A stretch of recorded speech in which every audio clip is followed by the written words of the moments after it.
guys, welcome to the TV show where we get to discuss our current favorite show that's not really on TV. Well, guess what, Reina, from 10 years ago? They done put Avatar on TV. Aang, you must master the Avatar state. It can be the ultimate weapon. Or I guess it's technically streaming, but they gave it a TV-level budget. This library of visual information and language that we would then use to inform the physical and the digital builds of all the creatures. Apparently, every episode of the new Avatar Netflix show costs $15 million to produce. Off-screen, he is half back on a mechanical bull controlled by people to make him seem like he's moving. Which gives it a season budget of $120 million. That's ridiculous. It's fun getting to see the world of the Avatar come to life. It's starting to become ridiculously crazy to me that everything I liked when I was younger is now popular again, if not even more popular than it was back then. It's like everything that we were looking at on Toonami and Nickelodeon in the early 2000s is now getting these huge budgets, as well as the One Piece show. Stop Chromus!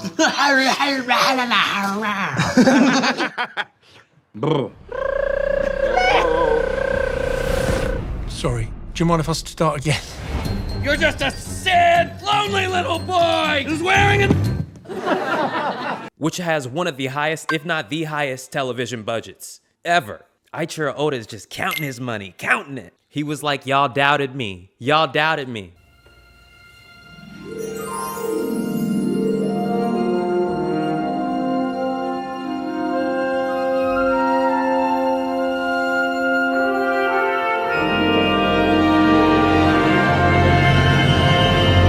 It's clear that Netflix knows that the Stranger Things kids are aging out, and the Avatar has enough of an original fan base that will watch it because they feel like they have to, and they feel as if they can make subtle changes to make it more viewable for adult audiences. I think one of the greatest things about this debate that's come out is that animation is a worthwhile medium no matter what age you are. Sometimes the thing you created is so great that it doesn't really need to be replicated.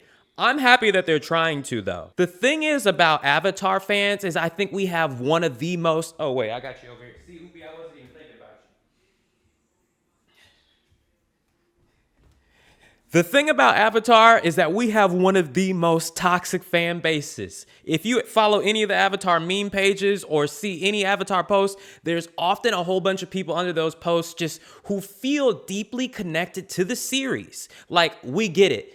When you were younger and you were watching this on television, you felt a personal and borderline, if not actually spiritual connection to this show. In order to master the Avatar state, you must open all the chakras. And tell me everything you know about chakras. What are chakras? At the time, it wasn't looked at as cool to like anime as it is now. Avatar helped you feel as a kid like you were original, like you had something great that you knew about. These pools are like our chakras. So chakras are pools of spiraling energy in our bodies? Exactly. And I think that that's great, but you shouldn't gatekeep it and try to stop other people from liking it too.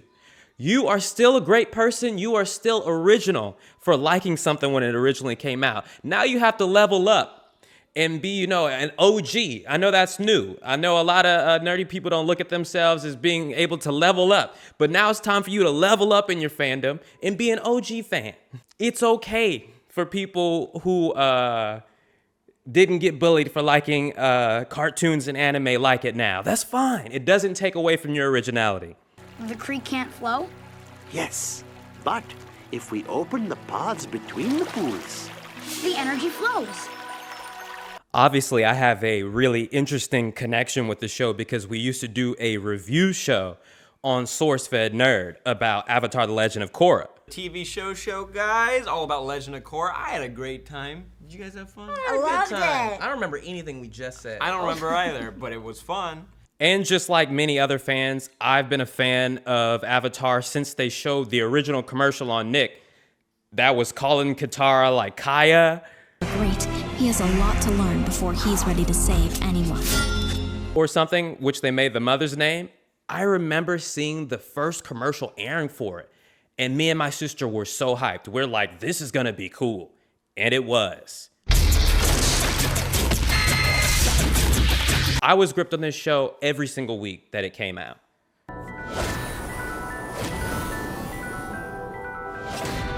Like, we get it. When Guru Patik taught Aang that all he needed to do was meditate on what attaches him to this world and let it go, let it flow down the river, you felt that. Think of your attachments and let them go.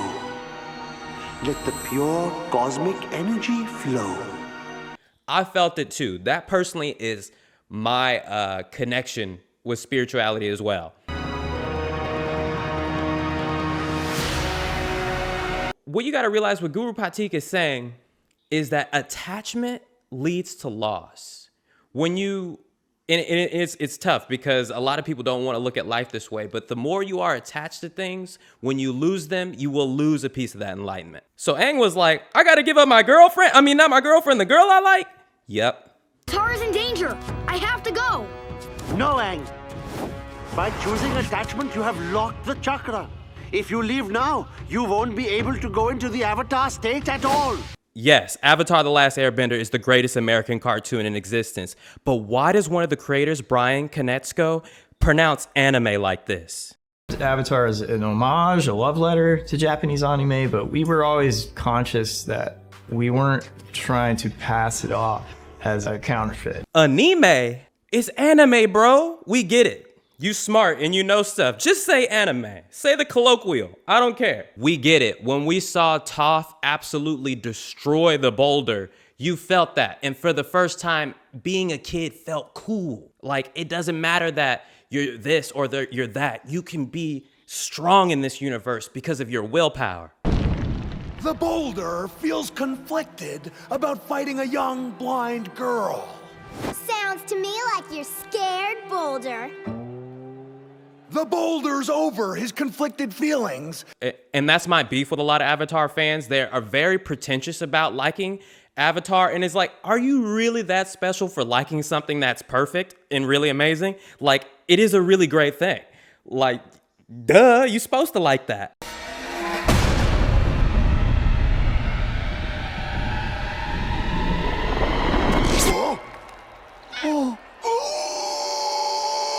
I think adulthood is accepting that fictional characters and fictional properties are, you know, they're for everybody. Also, I don't know if you knew, I used to do the show People Be Like. I made it so that in the intro sequence, in every episode, I have a Avatar arrow, Airbender arrow that goes over my head.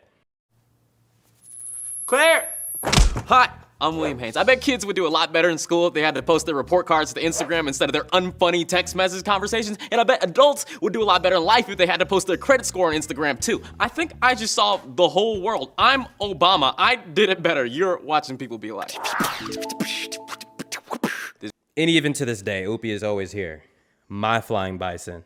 Baby bison! He got on his bison. Come on, buddy. Yip. All right. That was super convenient. He got. I think we knew that the Cowboy Bebop thing wasn't going to work out. I think I saw a scene where a gun was in the scene and it just didn't matter. They're like, oh, whatever, we have guns. If you watched Cowboy Bebop before, you know that if a character has a gun, that character has power. So if you take that out of your mythos, your story, then what do you really have here?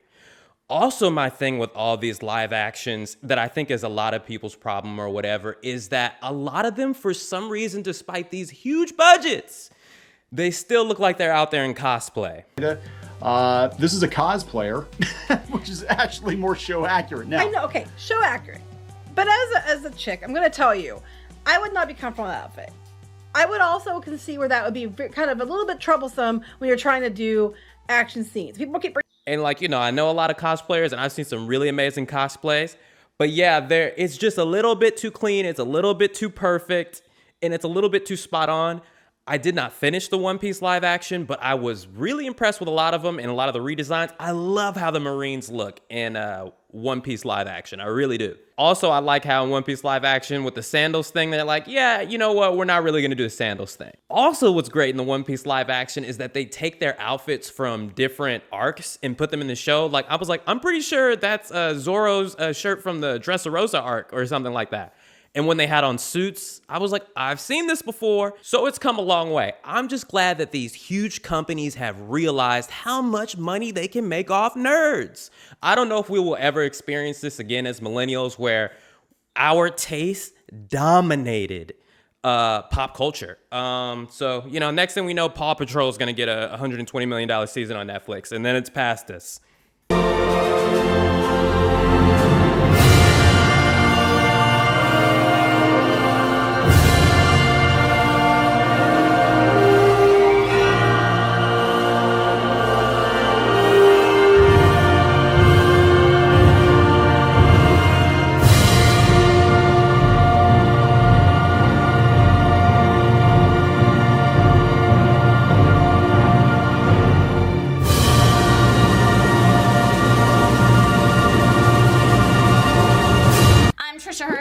I'm William Haynes. And we are joined today by the amazing, the incredible Steve Bloom and D. Bradley Baker. Hey! Hi! Hello! Hi, we're here. Oh my goodness. We're in here. I'm loving it.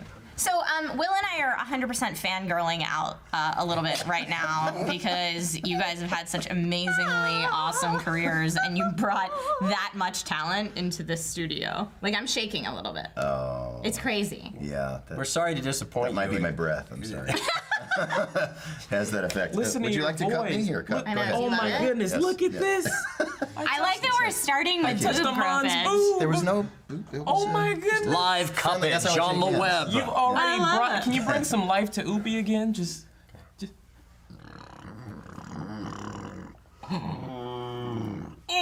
Yip yip. Yip yip.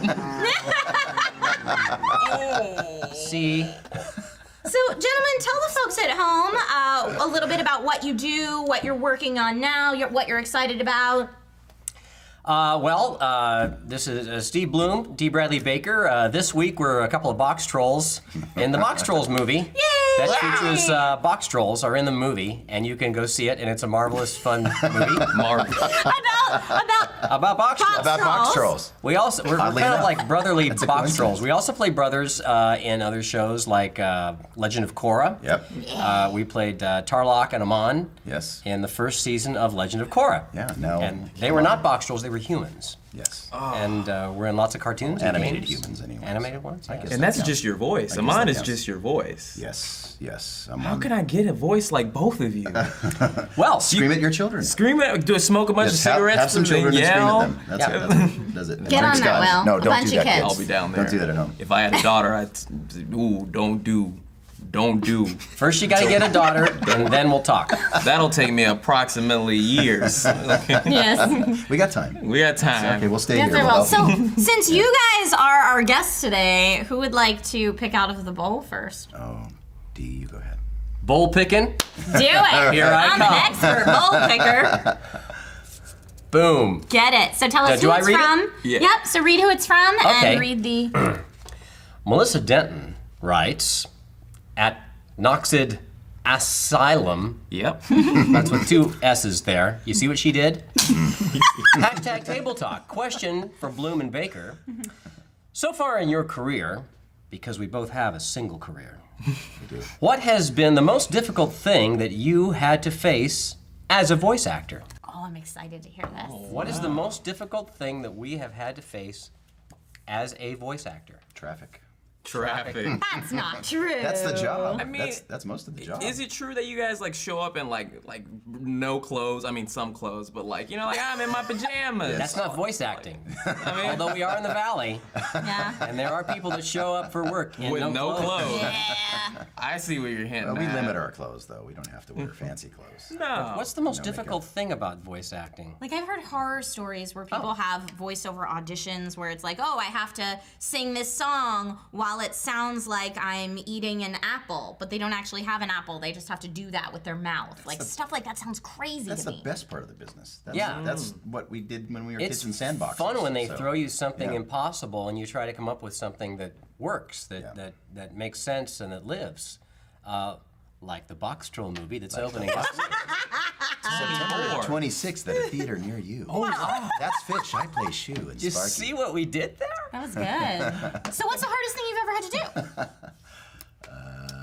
The hardest thing, I mean, for me, things that are hard, and it's just kind of like first world, middle-aged dad hard, is just waking up at 5:30 to take the kids to school after I make them lunch. You know, that's about as hard as my life is. It's being a good dad. That's hard sometimes. Being a good husband, that's hard. That's you know, that's the hard stuff. Being an actor, I mean, there's rejection. Okay, people don't cast you. Boo-hoo. But you know, it's you stick with it, and you have the criticism, the rejection. You have it roll off your back, and that's part of what you have to do. Yeah, I think the hard part is for people who get into this expecting something from it, expecting to become famous or rich. Sure. I didn't expect either getting into it. I just did it because it was fun, and I still do it because it's fun. Luckily, I get